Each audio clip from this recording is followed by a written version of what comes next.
An ordinance creating the position of city administrator for the city of Churchill, Tennessee. Whereas Tennessee Code Annotated Section 6-3-106 gives the mayor of the city of Churchill certain duties unless otherwise designated by the Board of Mayor and Alderman. And whereas the Board of Mayor and Alderman of the city of Churchill wish to modify the present method of operation to provide for the administration of the city's affairs by a city administrator.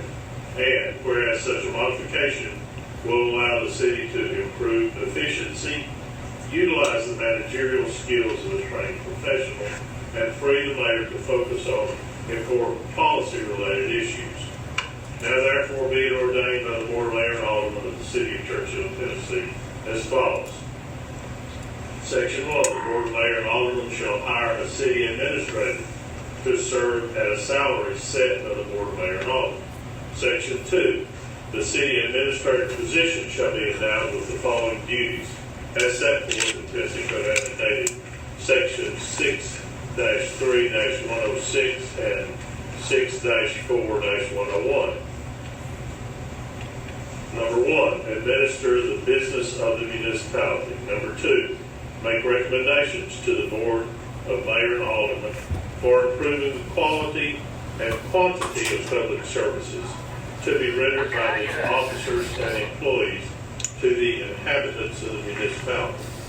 3, keep the Board of Mayor and Alderman fully advised as to the condition and needs of the municipality. 4, report to the Board of Mayor and Alderman the condition of all property, real and personal, owned by the municipality and recommend repairs or replacement as needed. 5, recommend to the Board of Mayor and Alderman and suggest the priority of programs or projects involving public works or public improvements that should be undertaken by the municipality. 6, recommend specific personnel positions as may be required for the needs and operations of the municipality, and propose personnel policies and procedures for approval of the Board of Mayor and Alderman. And 7, act as a purchasing agent for the municipality in the purchase of all materials, supplies, and equipment for the proper conduct of the municipality's business. 8, prepare and submit the annual budget and capital program to the Board of Mayor and Alderman for their adoption by ordinance. 9, employ, promote, discipline, suspend, and discharge all employees and department heads in accordance with personnel policies and procedures, if any, adopted by the board. 10, perform such other duties as may from time to time be designated or required by the board. Section 3, in performing the duties outlined in Section 2 of this ordinance, the city administrator shall be answerable only to the Board of Mayor and Alderman, acting as a body in an open meeting. Section 4, this ordinance shall take effect upon passage the law requirement. What's the pleasure of the board? We have a motion, move we adopt. We have a motion to adopt, have a second? Second. Discussion? Is this not what we tried to do? It's something we did, this is something we did talk about 2 weeks ago. We don't want to have to see it before. Change the way we.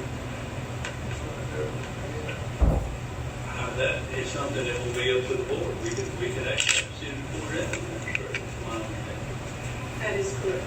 And that will be something that's the board, but they will be in charge of the day-to-day operation of the city.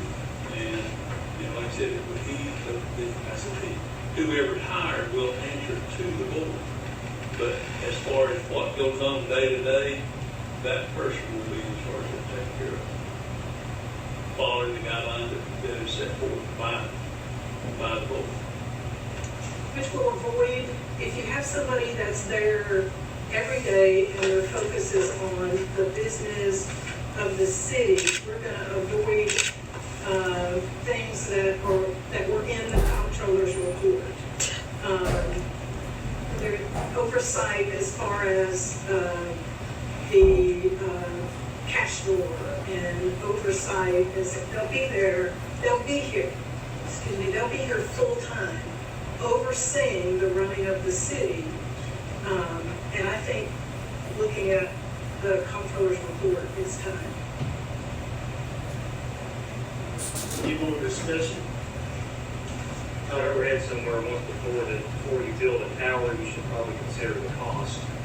So I mean, I would just be curious, what do we think we're looking at with this? And just as a discussion, while we're in discussion on this, what are we trying to accomplish with this? I mean, I hear what you're saying, someone to oversee. I read the comptroller's report in full, and I think overall, while there were some things in it that could certainly be looked at as a negative thing, I think overall, we did pretty good as a city compared to a lot of the other ones out there. We did pretty good. And yes, there were individuals, you read it, but we've had some things slip through the cracks, but I'm just curious what the motivation of it is. I mean, I was hit with this on Tuesday when I got an email with it, and this is the only opportunity I have to discuss it, so that's why I'm asking for it.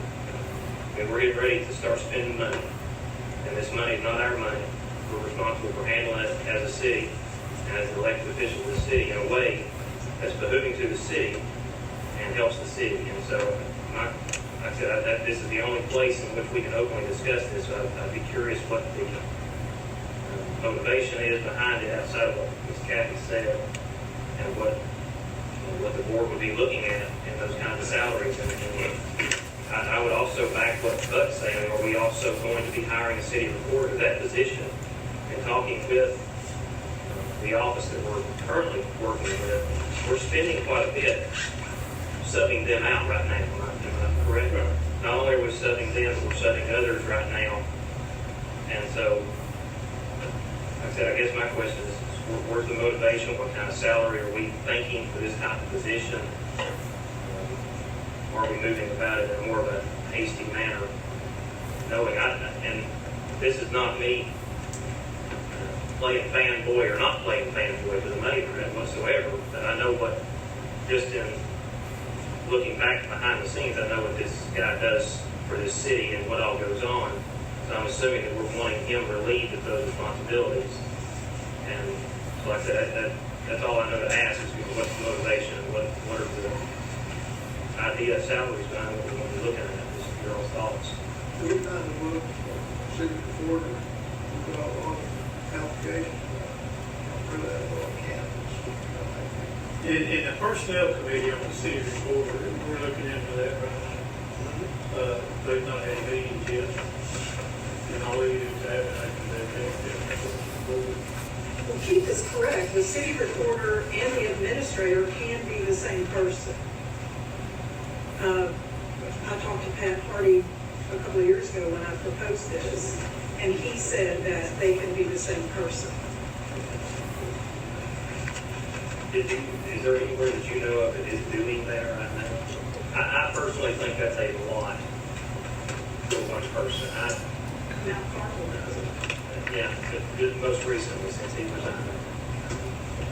I think personally that our focus, and this is just me speaking from the personnel committee side, I think our focus needs to continue to be on finding a qualified candidate.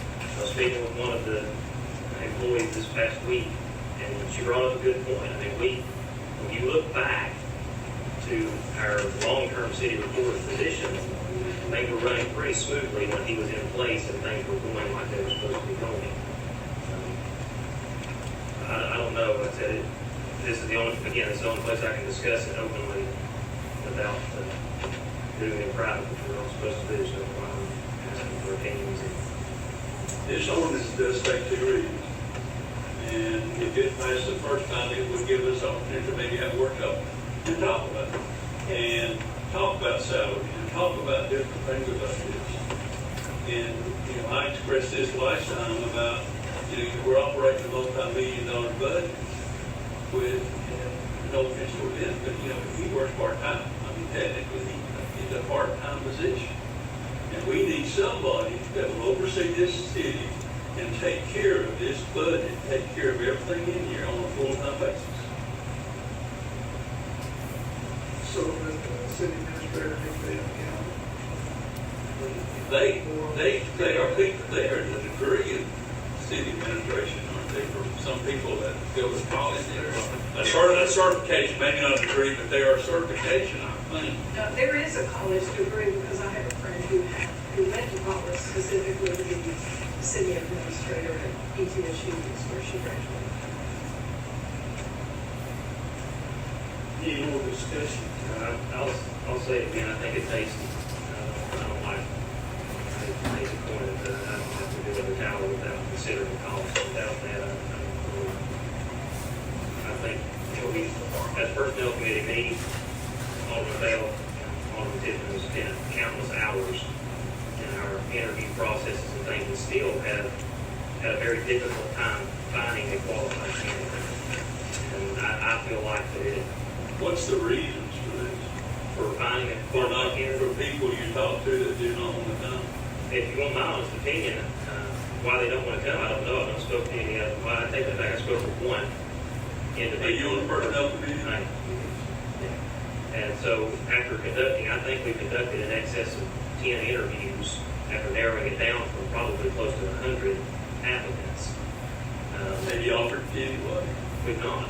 And I'll be honest with you, and I'm 38 years old and been in some form of management since I was 16 years old. And I have interviewed in my time hundreds of people, and I don't feel like, based on the criteria that we need for this city, I don't feel like we've had a qualified candidate yet.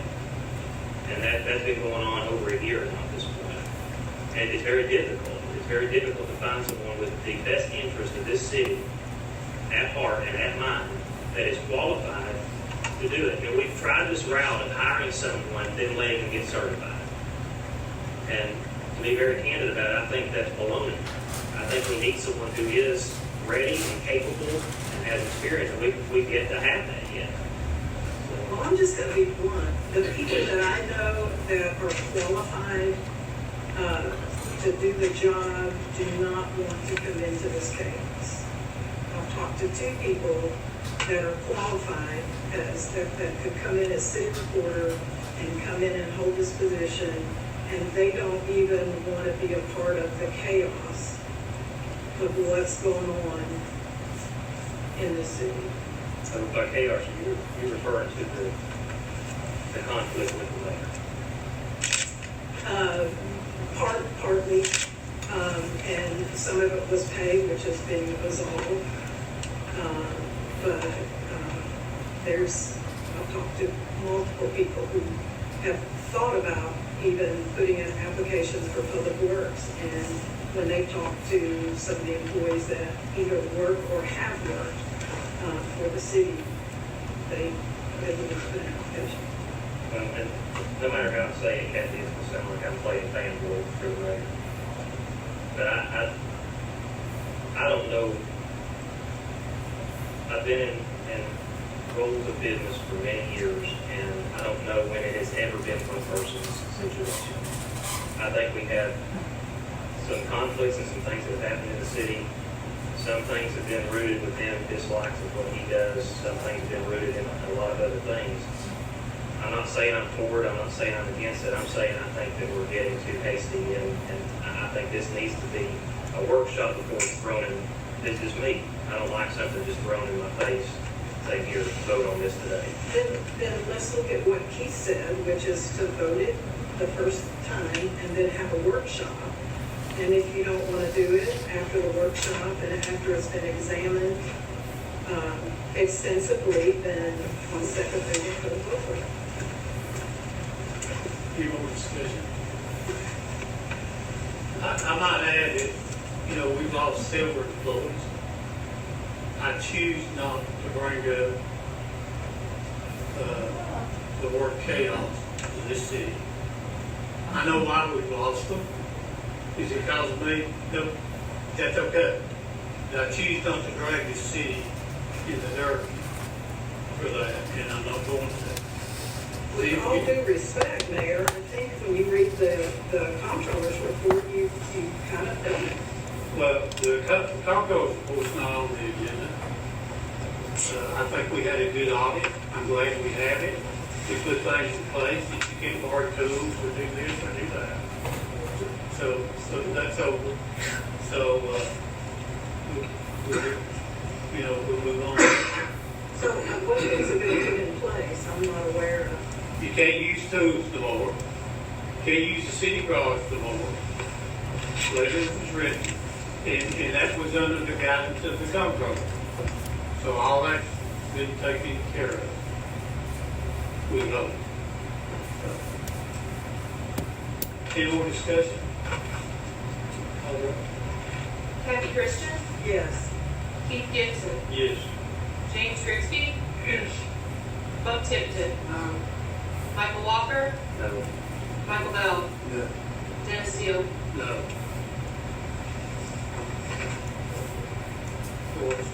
We got 3 yes, 4 no. This time. We got anything else? I'll add this, just in regards to this.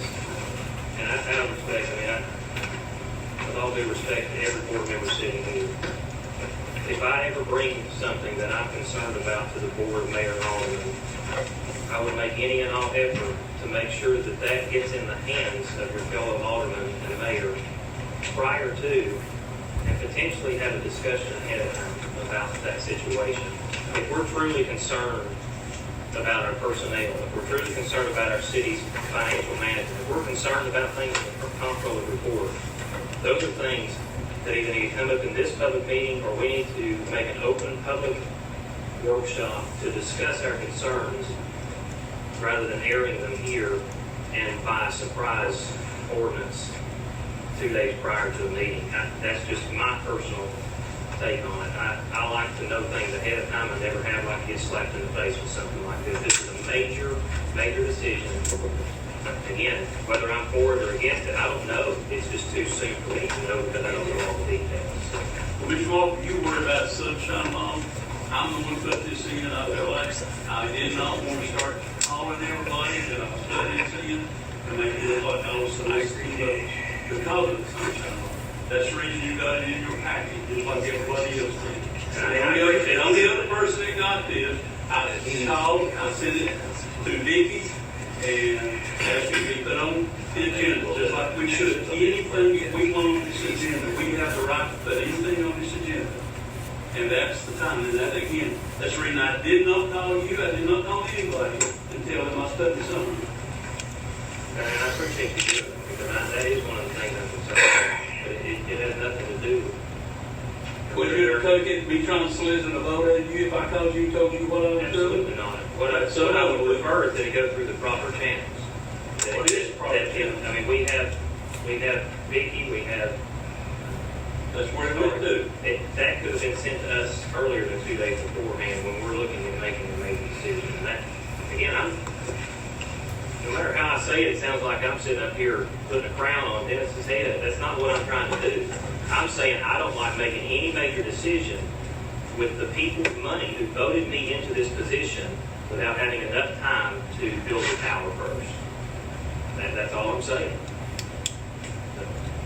That's a lot of money we're looking at. If we hire, this is my opinion, if we hire a qualified person to do the city recorder position and to do a city administrator position, we're looking at using approximately $150,000 to $175,000 of this city's money. That is a lot of money per year.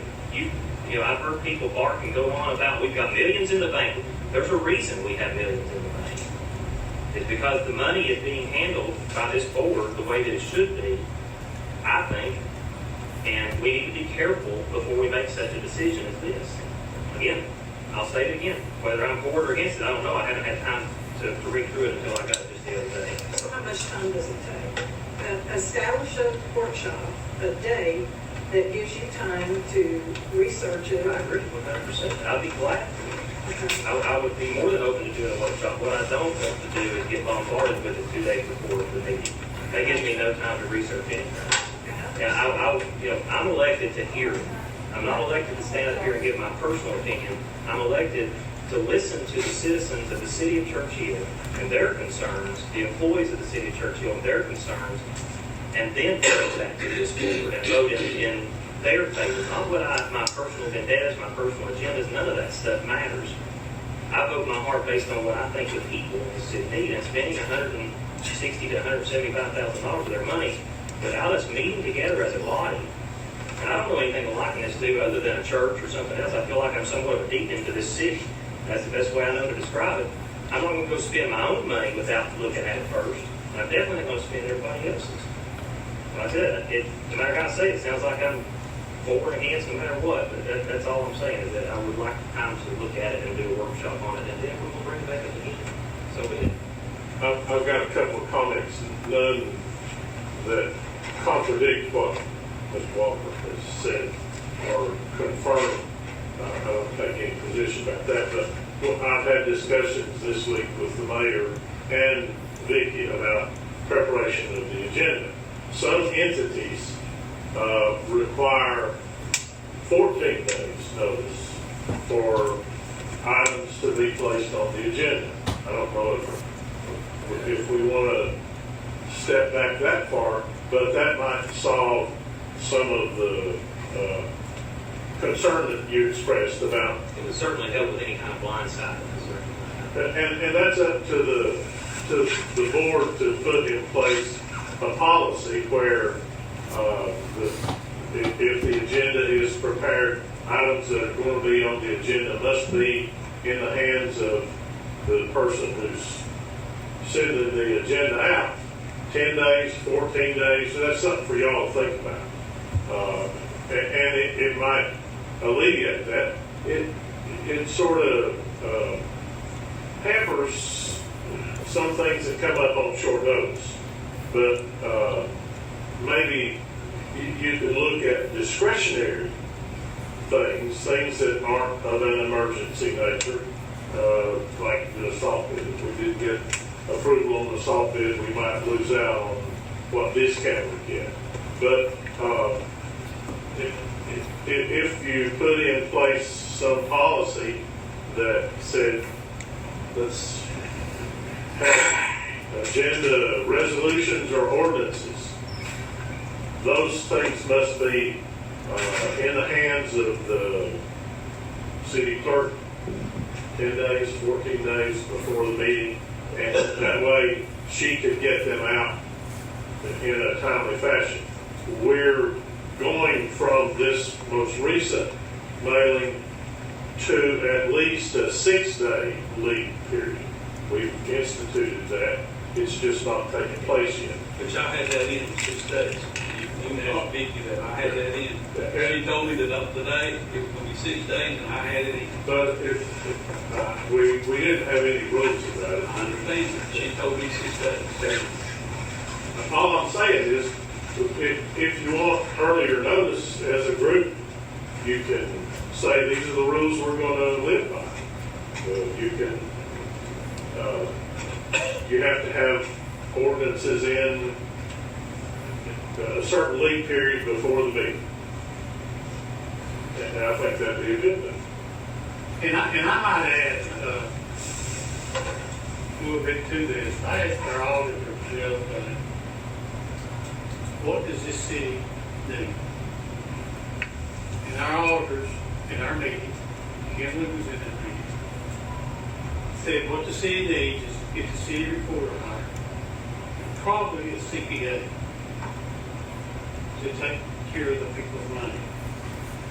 They said Churchill has grown so much that that's probably more so. It's all about the money. It's not our money, it's their money. So that's the response they gave me. And I was going to bring this up a little later because we get to the city recorder, like I said, the Chairman Personnel Committee is working on that, but they really feel like that's what we need to do. So, I have one more question. I like that, Chris. When the personnel committee meetings, are those meetings supposed to be sunshine? Any committee meeting with the report? The personnel committees handle delicate matters. I can get you an answer for that. I'm not sure that those are sunshine law applicable meetings. I'll get an answer But any for other you. committee meeting, Uh, get us a room about all committee meetings. I will, I'll report back to the council, rather than give you an off-the-cuff answer that may or may not be Okay, accurate. that's fine.